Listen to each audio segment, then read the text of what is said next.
Hi hello ನಮಸ್ಕಾರ ನನ್ನ ಎಲ್ಲ ಯೂಟ್ಯೂಬ್ ಫ್ಯಾಮ್ಗೆ welcome back to my channel. ನಾನಿವತ್ತು ಇಲ್ಲಿ ನಿಮ್ಮ ಜೊತೆ ಶೇರ್ ಮಾಡ್ತಾ ಇರೋ ವೀಡಿಯೋ ಬಂದು ಮತ್ತೆ ಕುಕಿಂಗ್ ವೀಡಿಯೋ. ನಾನಿಲ್ಲಿ ಸ್ವೀಟ್ ಕಾರ್ನ್ದು 2 ರೈಸ್ ಐಟಮ್ನ ನಿಮ್ಮ ಜೊತೆ ಶೇರ್ ಮಾಡ್ತಾ ಇದ್ದೀನಿ. ರೆಗ್ಯುಲರಾಗಿ ಒಂದೇ ಥರ ತಿನ್ನೋದಕ್ಕಿಂತ ಈ ಥರ ಡಿಫ್ರೆಂಟಾಗಿ ಬೇಗ ಮಾಡ್ಕೊಂಡು ತಿನ್ನೋದ್ರಿಂದ ತುಂಬ ರುಚಿಯಾಗೂ ಇರುತ್ತೆ ಹಾಗೂ ಟೈಮ್ ಸೇವಿಂಗ್ ಆಗಿರುತ್ತೆ ಅಂತ ಹೇಳ್ಬೋದು. ಬನ್ನಿ ನೋಡೋಣ ಯಾವ ರೆಸಿಪಿ ಮಾಡ್ತೀನಿ, ಹೇಗಿರುತ್ತೆ ಅಂತ.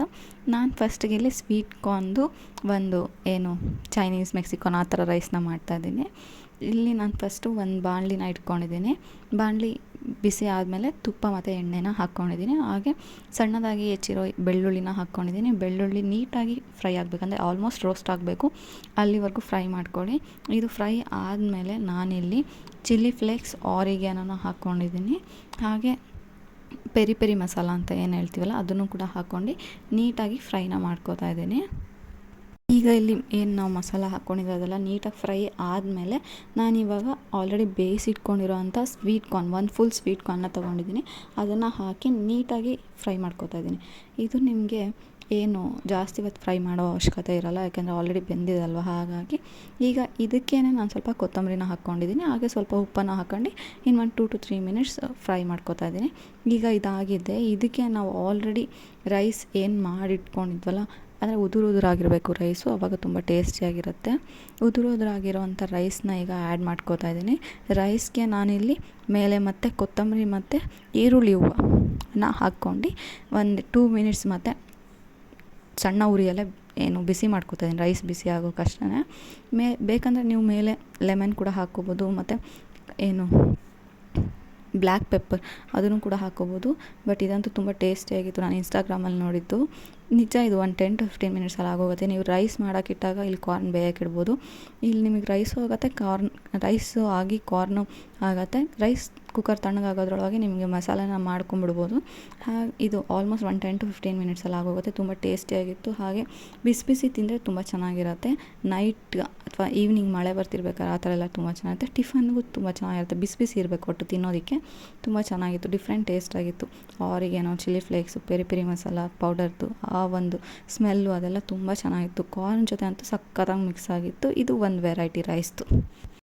ನಾನು ಇಲ್ಲಿ ಇನ್ನೊಂದು ರೈಸ್ ಅಂದರೆ ಸ್ವೀಟ್ ಕಾರ್ನ್ ಹಾಕಿ ರೈಸ್ನ ಮಾಡೋದು ತೋರಿಸ್ಕೊಡ್ತಾ ಇದ್ದೀನಿ. ಬನ್ನಿ ನೋಡೋಣ. ನಾನಿಲ್ಲಿ ಫಸ್ಟಿಗೆ ಒಂದು ಪ್ಯಾನ್ನ ಬಿಸಿಗೆ ಇಟ್ಕೊಂಡಿದ್ದೀನಿ. ಅದಕ್ಕೆ 3 to 4 ಟೇಬಲ್ ಸ್ಪೂನ್ ಆಯಿಲ್ನ ಹಾಕಿದ್ದೀನಿ.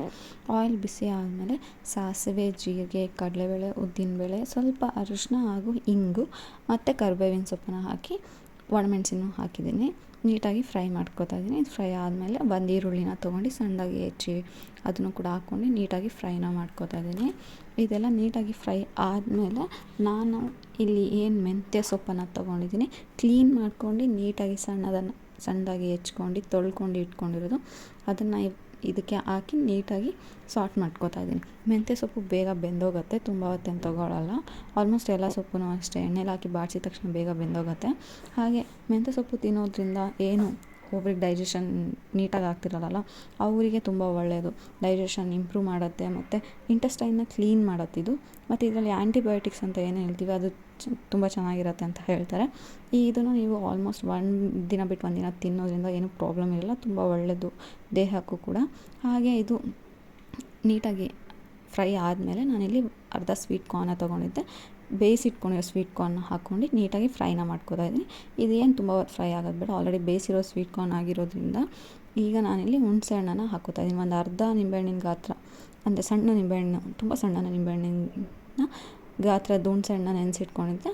ಆ ಒಂದು ನೀರನ್ನು ಹಾಕ್ಕೊಂಡು ನೀಟಾಗಿ ಫ್ರೈ ಮಾಡ್ಕೋತಾ ಇದ್ದೀನಿ. ಬೇಗ ಆಗೋಗುತ್ತೆ, ಯಾಕೆಂದರೆ ಇದರಲ್ಲಿ ಏನು ಜಾಸ್ತಿ ವೆಜಿಟೇಬಲ್ಸ್ ಇರಲ್ಲ. ಹಾಗಾಗಿ ಈಗ ನಾನಿಲ್ಲಿ ಇದಕ್ಕೆ ವಾಂಗಿಬಾತ್ ಪೌಡರ್ ಸಿಗತ್ತಲ್ವ, ಅದನ್ನು ಹಾಕ್ಕೋತಾ ಇದ್ದೀನಿ. ಇಲ್ಲ ನಿಮಗೆ MTRದು ಬಿಸಿಬೇಳೆಬಾತ್ ಪೌಡರ್ ಇರ್ಬೋದು, ಅದನ್ನು ಹಾಕ್ಕೋಬೋದು. ಇಲ್ಲಾಂದರೆ ನಿಮ್ಗೆ ಅದು ಇಷ್ಟ ಇಲ್ಲ ಅಂದರೆ ಆ್ಯಸ್ ಯೂಶ್ವಲ್ ನಾನು ಮುಂಚೆ ಹೇಳ್ದಂಗೆ ನೀವೇ ಮಾಡಿರೋಂಥ ಸಾಂಬಾರು ಪೌಡರ್ ಮತ್ತು ಗರಂ ಮಸಾಲಾನ ಹಾಕ್ಕೋಬೋದು. ಇಲ್ಲ ಅದು ಬೇಡ ಅಂದರೆ ಇನ್ನೂ ಡಿಫ್ರೆಂಟ್ ಫ್ಲೇವರ್ಸ್ ಬೇಕು ಅಂತ ಅಂದರೆ ನಿಮಗೆ ಇನ್ನೂ ಯಾವುದಾದ್ರು ತುಂಬ ಮಸಾಲಾಸ್ ಬರುತ್ತಲ್ಲ ಅದನ್ನೆಲ್ಲ ಹಾಕ್ಕೋಬೋದು. ಬಟ್ ನಾನಿಲ್ಲಿ ವಾಂಗಿಬಾತ್ ಮಸಾಲ ಟ್ರೈ ಮಾಡೋಣ, ಆಲ್ರೆಡಿ ಬಿಸಿಬೇಳೆಬಾತ್ ಮಸಾಲ ಟ್ರೈ ಮಾಡಿದ್ನಲ್ಲ ಕ್ಯಾಪ್ಸಿಕಮ್ಗೆ, ಹಾಗಾಗಿ ಇದಕ್ಕೆ ನಾನು ವಾಂಗಿಬಾತ್ ಮಸಾಲಾನ ಟ್ರೈ ಮಾಡೋಣ ಅಂತ ಅಂದ್ಬಿಟ್ಟು ವಾಂಗಿಬಾತ್ ಮಸಾಲಾನ ಹಾಕ್ಕೊತಾ ಇದ್ದೀನಿ. ಈಗ ನೀಟಾಗಿ ಇದು ವಾಂಗಿಬಾತ್ ಮಸಾಲ ಹಾಕಿದ್ಮೇಲೆ 1 to 3 ಮಿನಿಟ್ಸ್ ಫ್ರೈ ಮಾಡಿದ್ರೆ ಸಾಕು, ಹಸಿ ವಾಸನೆ ಹೋಗೋ ತನಕ ಅಷ್ಟೇ.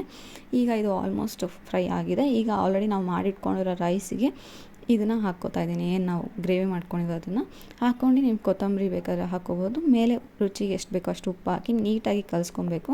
ಈಗ ಇದು ರೆಡಿಯಾಗಿದೆ. ಈ ಥರ ನೀವು ಡಿಫ್ರೆಂಟಾಗಿ ಮಾಡ್ಕೊಂಡು ತಿನ್ನೋದ್ರಿಂದ ಬರೀ ಬದನೆಕಾಯಲ್ಲಿ ಆ ಥರ ಮಾಡ್ಕೊಂಡು ತಿನ್ನೋದ್ರ ಬದಲು ಈ ಥರ ಸೊಪ್ಪು ಎಲ್ಲ ಹಾಕಿ ಮಾಡ್ಕೊಂಡು ತಿನ್ನೋದು ಟೇಸ್ಟು ಡಿಫ್ರೆಂಟಾಗಿರುತ್ತೆ, ಹಾಗೂ ತಿನ್ನೋದಕ್ಕೂ ತುಂಬ ಚೆನ್ನಾಗಿರುತ್ತೆ. ಬೋರ್ ಆಗೋಲ್ಲ.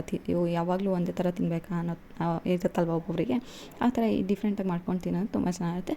ಒಂದು ನಿಮಗೆ ರೈಸ್ ಬಂದು ಸ್ವೀಟ್ ಕಾರ್ನ್ ಹರ್ಬ್ಸ್ ಎಲ್ಲ ಹಾಕಿ ಮಾಡಿದ್ದಾಗಿತ್ತು. ಇನ್ನೊಂದು ವಾಂಗಿಬಾತ್ ಸ್ವೀಟ್ ಕಾರ್ನ್ ಮತ್ತು ಮೆಂತ್ಯ ಸೊಪ್ಪು ವಾಂಗಿಬಾತ್ ಪೌಡರ್ ಹಾಕಿ ಮಾಡಿದ್ದಾಗಿತ್ತು. ನಿಮಗೆ 2 ರೈಸ್ ರೆಸಿಪಿ ಇಷ್ಟ ಆಗಿದೆ ಅಂತ ಅಂದ್ಕೊಳ್ತೀನಿ. ಇಷ್ಟ ಆಗಿದ್ರೆ ಲೈಕ್ ಮಾಡಿ, ಹಾಗೆ ನನ್ನ ಚಾನಲ್ನ ಸಬ್ಸ್ಕ್ರೈಬ್ ಮಾಡಿ. Thank you.